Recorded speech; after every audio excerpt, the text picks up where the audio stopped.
Genesis 18. The three visitors. The Lord appeared to Abraham near the great trees of Mamre while he was sitting at the entrance to his tent in the heat of the day. Abraham looked up and saw three men standing nearby. When he saw them, he hurried from the entrance of his tent to meet them and bowed low to the ground.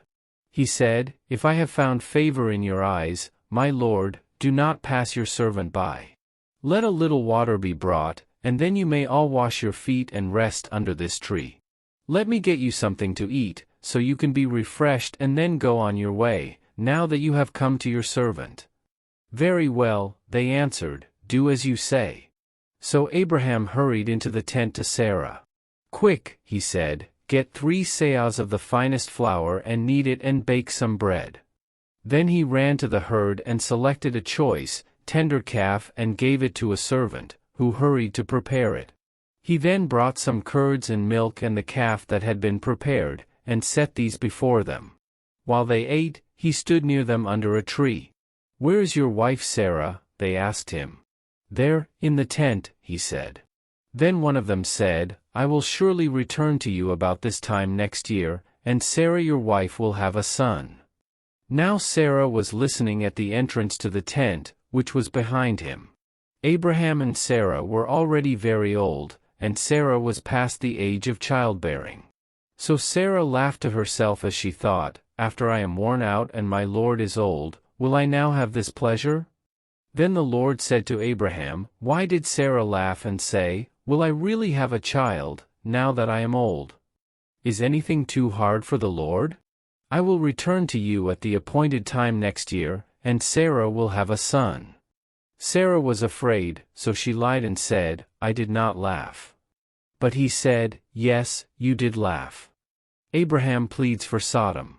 When the men got up to leave, they looked down toward Sodom, and Abraham walked along with them to see them on their way.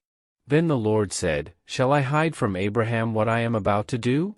Abraham will surely become a great and powerful nation, and all nations on earth will be blessed through him. For I have chosen him, so that he will direct his children and his household after him to keep the way of the Lord by doing what is right and just, so that the Lord will bring about for Abraham what he has promised him."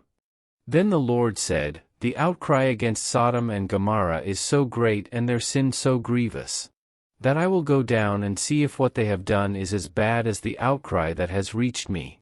If not, I will know." The men turned away and went toward Sodom, but Abraham remained standing before the Lord. Then Abraham approached him and said, "Will you sweep away the righteous with the wicked? What if there are 50 righteous people in the city? Will you really sweep it away and not spare the place for the sake of the 50 righteous people in it? Far be it from you to do such a thing, to kill the righteous with the wicked, treating the righteous and the wicked alike. Far be it from you. Will not the judge of all the earth do right?" The Lord said, "If I find 50 righteous people in the city of Sodom, I will spare the whole place for their sake."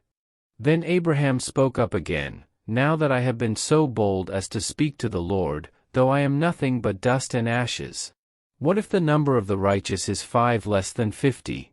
Will you destroy the whole city for lack of 5 people? If I find 45 there," he said, "I will not destroy it." Once again he spoke to him, "What if only 40 are found there?"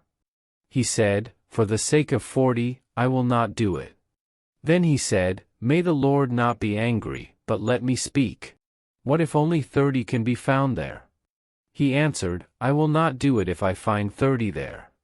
Abraham said, "Now that I have been so bold as to speak to the Lord, what if only 20 can be found there?" He said, "For the sake of 20, I will not destroy it."